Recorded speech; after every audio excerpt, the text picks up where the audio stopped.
Betska and Marion, it's a very important question I'm asking you.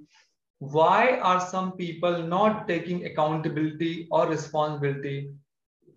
They are not happy with their current job. They always crib, complain, blah, blah, blah. So many things. Once they lost the job or either fired by company, then again they started problem. Oh, I lost my job. Then they regrets also. So I am wondering what is the solution of this problem? Because I think, in my point of view, maturity and the balanced behavior is very important. Whatever high profile job, other profile job, we should respect our job is job. No low profile, no high profile. Job is job because it's giving me money, it's feeding me. So that is my view. Please, Betska. Well, it's such a great topic, Raj. Thank you for asking the question. In my experience, working in corporate for many years, if an employee complains, it's all about judgment, and they're blaming others, it really is because they don't love themselves, bottom line. They don't have respect for themselves. They don't have faith in themselves. They don't accept themselves, so they have low self-acceptance. They're not honest with themselves. Did I say respect? They don't respect themselves. They don't even understand who they are. So when we start working with these individuals, we take them into the heart. We want to find what the bruising is. For what reason are they in judgment of themselves? Because you see, when they're judging others, again, it's that mirror, right? They are really judging themselves. And what's really kind of cool is to see that transformation when they start to love themselves more, when they open their hearts to love, because many of them, their hearts have been closed for whatever reason. They don't even know they have a closed heart until we start working with them, right? So then they can start to exhibit greater understanding for their colleagues and for their boss. They can start exhibiting greater integrity and greater acceptance. So they drop this judgment piece and they start to become valuable employees.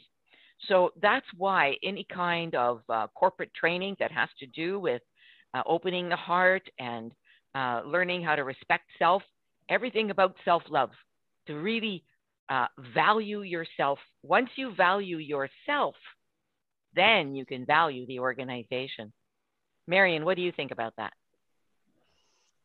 It's such an interesting point, and I do feel that there's not a one size fits all answer, and obviously every situation is different. And I've seen in a corporate setting situations where there is no win. When you have employees that are constantly in the kitchen complaining about their boss or the company or whatnot, because for you as an employee, it's no win because you're really feeding into all of this negativity. On an organizational level, it's creating a toxic environment. And so really it's something that needs to be addressed. And Betska, you brought up an interesting point.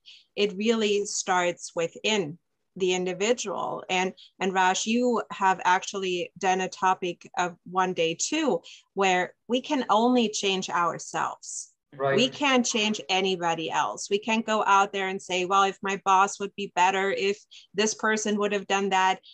Well, we are ourselves. And so we have to start with us and understanding that we need to take responsibility for our experience. And at times I've seen employees for years going through that and leaders tolerating that type of behavior, which again, there's no win to that. But at some point, it's looking for solutions, not the blaming, not the finding excuses, but finding solutions. And yes, there are environments or companies that are toxic. I have seen quite a few of them that at that point, perhaps it's it needs to start the conversation of, am I in the right place? Am I in the right role? Am I aligning my values with this organization or with this manager or this boss?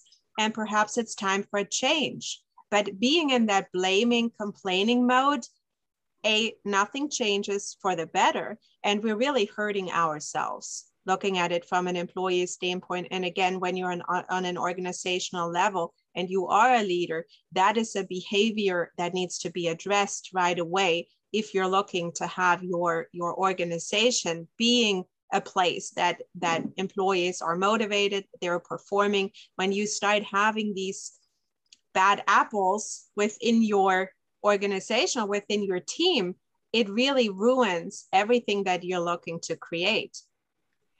And based on that, I was just thinking about why some employees just sit back and complain and be the victim, as Raj has often said, instead of being the leader. I have seen employees who are unhappy in their job, and then they sit back and say, okay, well, what can I do to fix it? How can I change it? Right? And either on their own, or they get some advice from a mentor or a coach or someone, and they can actually become the teacher to their bosses. If their bosses are toxic, if there's a toxic environment, an employee, not even a middle manager, an employee, right? They can create change. They can be a role model for the guy or gal at the top. So we don't have to just sit back and take all that abuse and sit back and be a victim. No, show your leadership. Get out there and show them how valuable you are and how valuable they are. Get the team together, fix it. Right, Raj? Yeah, I'm giving you one more example. I have seen in gym also, because I'm very regular in my exercise and fitness thing.